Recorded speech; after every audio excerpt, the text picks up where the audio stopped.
জান্নাতি জান্নাতি কি?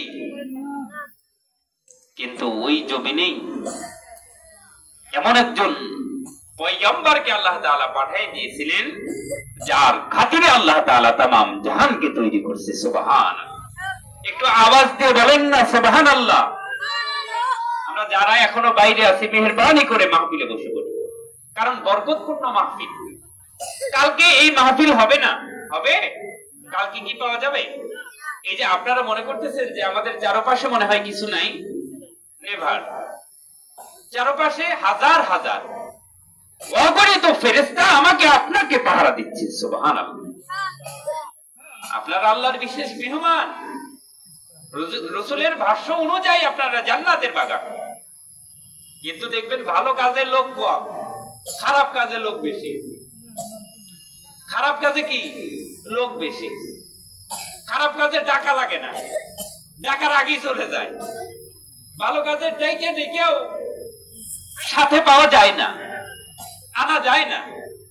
এটাই আমাদের কপাল। যদি পুড়ে যায়, কপাল যদি খারাপ হয়, তাহলে আপনি যদি কোনো নবীও এই জামানায় আসে, আল্লাহ পাঠায়া দেয়, তারপরে হেদায়েত নাই। কারণ হেদায়েতের মালিক কে? আরো জোরে বলেন কে? আল্লাহ সুবহানাহু ওয়া তাআলা। হেদায়েত যদি আল্লাহ কারো কপালে না দেয়, কোন হুজুর, কোন বুজুর্গ, কোন আল্লাহর ওলি, কোন নবী করতে পারছে? পারে নাই। পারতই যদি, তাহলে আবু জেহেল তো মুসলমান হয়ে যেত, জান্নাতি মানুষ হইতো। হইতো পারে নাই। রাসূলের চাইতে কি ভালো ভালো ভালো কথা আমরা দুনিয়ার যত আলেম ওলামা আছে বলতে পারবো? সাহাবায়ে কেরামের মতো ভালো কথা বলতে পারবো? বলতে পারবো না। কপালে যদি ইসলাম না লেখা থাকে, কপালে যদি হেদায়েত না থাকে, আপনি হাজার ঘন্টা চেষ্টা করেও তাকে হেদায়েত আনতে পারবেন না, সম্ভব না। সেজন্য হেদায়েতের জন্য দোয়া করতে হবে কার কাছে? আরো জোরে বলেন কার কাছে? আল্লাহর কাছে। হেদায়েতের জন্য দোয়া করতে হবে। দুনিয়াতে মানুষের অভাব নাই। 850 কোটি মানুষ। কত? 800 কোটি মানুষ। এই 800 কোটি মানুষের মধ্যে 180 কোটি মুসলিম। এই 180 কোটি মুসলিমের মধ্যে কতজন মুসলিম নামাজ পড়ে? কয়টা মুসলিম নামাজ পড়ে দেখেন না? ফজরে গেলেই তো মুসল্লি পাওয়া যায় না। মসজিদ গুলো শূন্য হইতেছে, মসজিদ গুলো খালি হইতেছে, কিন্তু মসজিদ পাকা হইতেছে, মুসল্লি কাঁচা হয়ে যাইতেছে। কথা বলেন ঠিক রে ভাই? ঠিক। মুসল্লি কাঁচা, মসজিদ পাকা। কিন্তু রাসূলের জামানায় মসজিদ গুলো ছিল কাঁচা, মুসল্লি ছিল পাকা। কেমন পাকা মুসলিম জানেন?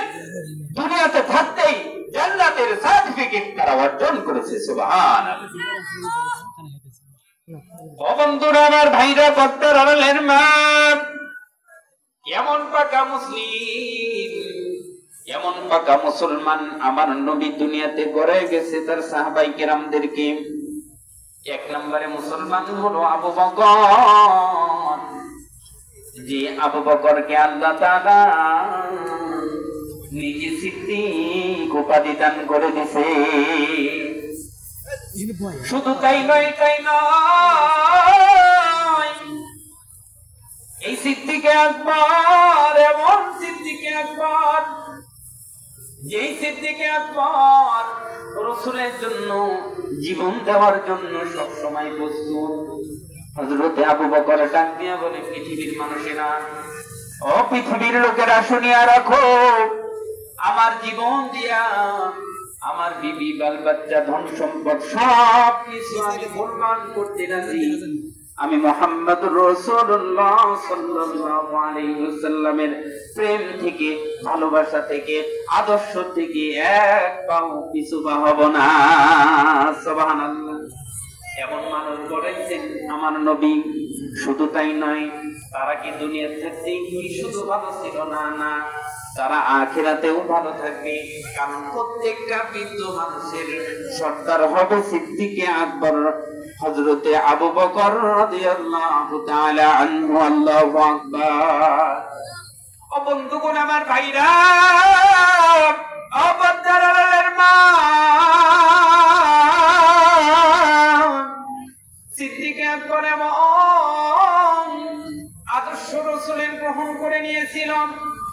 বন্ধুরা ভাইরা, হযরতে আবু বকর রাসূলকে এত মহব্বত করত, এত ভালোবাসতো, এত রাসূলকে জীবনের চাইতে বেশি ভালোবাসতো। কেমন ভালোবাসতো? নিজের জীবন বাজি রাখিয়া, নিজের জীবন বাদ দিয়া, নিজের জীবনের কোনো মায়া করে নাই। আমার রাসূলের জন্য জীবনটা দেওয়ার জন্য আবু বকর সব সময় প্রস্তুত থাকতো। সুবহানাল্লাহ। এই আবু বকর রাসূলের সাথে থাকতে থাকতে এমন মানুষে রূপান্তরিত হয়ে গেছেন। আপনারা জানেন কিনা বাবা জানি না, যারা বিড়ি খাওয়ার সাথে, যে বিড়ি খায় তার সাথে ঘোরে, ওই বিড়ি যে খায় তার সাথে ঘুরতে ঘুরতে সেও বিড়ি খায় কি খায় না? আতরালার সাথে থাকলে আতর ঘ্রাণ কয় কি কয় না?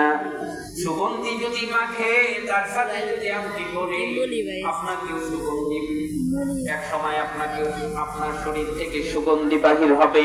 আপনি যদি এই বিড়ি খাওয়ার মানুষের সাথে ঘুরতে থাকেন, আপনার শরীর থেকেও বিড়ির দুর্গন্ধ আসবে কি আসবে না? আসবে। সেই জন্য ভালো মানুষের সঙ্গ হওয়া দরকার আছে না নাই?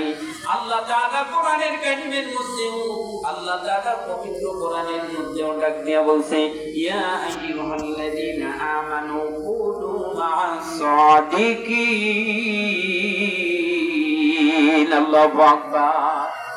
আল্লাহ ডাক দিয়া বলে, তোমরা সত্যবাদীদের সাথে হও, তোমরা মিথ্যাবাদীদের সাথে হইও না। মিথ্যাবাদীদের সাথে যদি হও, মিথ্যাবাদীদের পরিণাম খুবই ভয়াবহ। তারা দুনিয়াতেও লাঞ্ছিত, অপমানিত, আখিরাতেও লাঞ্ছিত, অপমানিত। শুধু তাই নয় বাবারে, সত্যবাদীদের সাথে যদি হওয়া যায়, দুনিয়াতেও শান্তি, আখিরাতেও আল্লাহ শান্তি দিয়ে দিবে। সুবহানাল্লাহ। ও বন্ধুগণ, আমার ভাইরা, পদ্মার আড়ালের মা, রাসূল এবং সাহাবায়ে কেরামদেরকে করায় গিয়েছিলেন। তারা দুনিয়া থাকতে জান্নাতের সার্টিফিকেট পাইছে। জান্নাতের সার্টিফিকেট তাদের হাতে ধরায় দেওয়া হয়েছে। আবু বকর জান্নাতি, ওমর জান্নাতি, ওসমান জান্নাতি, আলী জান্নাতি। ও বন্ধুরা ভাইরা, তারা এমন জান্নাতি আমার রাসূলের সাথে থাকতে থাকতে হয়ে গেছে যে আমার রাসূলের রূপে রূপান্তরিত তারা হয়ে গেছে। সুবহানাল্লাহ। আরো আওয়াজ করে বলেন না সুবহানাল্লাহ। এখনো যারা বাইরে আছো বাবা, ও যুবক ভাই, তুমি কত রঙ্গ দেখাবা? তোমার হায়াতের পর্যন্তই কিন্তু তুমি রঙ্গ দেখাইতে পারবা। তোমার শরীরের ওই রক্তটাও কিন্তু এক সময় গরম কমে যাবে। ওই রক্ত কিন্তু আর আগের মতো কাজ করবে না। যুবক কত ঘোরাফেরা করতেছো, সময় নষ্ট করতেছো। ও বাবারা, বন্ধুরা, ভাইরা, একটু কি টনক নড়ে না? একটু বিবেকের মধ্যে সারা জাগে না যে আমাকে তোমাকে মরতে হবে? একদিন আমি তুমি মরে যাব। আল্লাহ পাক কোরআনে কারীমের মধ্যে ডাক দিয়া বলছেন, ওমা, আল্লাহ ডাক দিয়া বলে, কুল্লু নাফসিন যায়িকাতুল মাউত। প্রত্যেক প্রাণী মৃত্যুবরণ করবে, প্রত্যেক প্রাণী মৃত্যুবরণ করবে। ম্যান ইজ মর্টাল, প্রত্যেক প্রাণী মরণশীল। ও বন্ধুগণ, আমার ভাইরা, প্রত্যেক মানুষই কেউ তো মৃত্যুবরণ করবে। মৃত্যুর আগে যদি তুমি ভালো না হও, তোমার কপাল পুড়ে যাবে। তোমার কপাল পুড়ে গেলে দুনিয়াতেও অশান্তি হবে, আখিরাতেও অশান্তি হবে।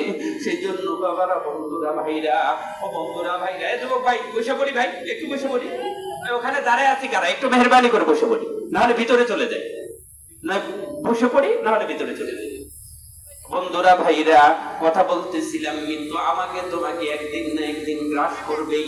মৃত্যু যেগুলো আসবেই, মৃত্যু আমাকে তোমাকে এমন ভাবে ধরবে যেদিন তুমি সেখান থেকে সরে আসতে পারবা না।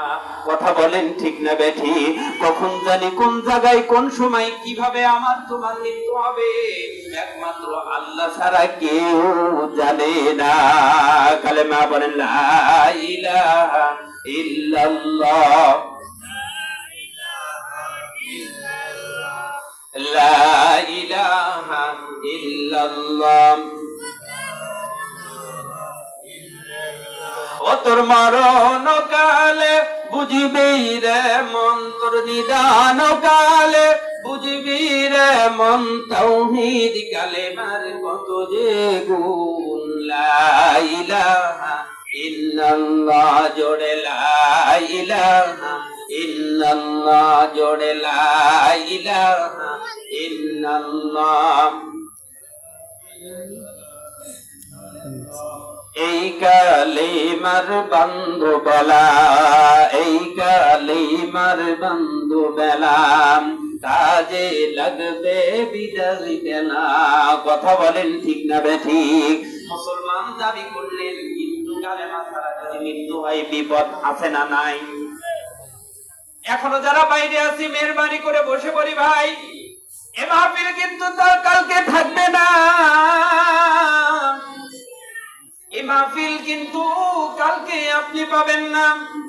যেহেতু কোরআনের বাগানের আয়োজন করা হয়েছে, এই বাগানের মধ্যে আসতে পারলে কপাল আল্লাহ খুলে দিতে পারে। আল্লাহ সগীরা গুনাহগুলো মাফ করে দিবে কি দেবে না?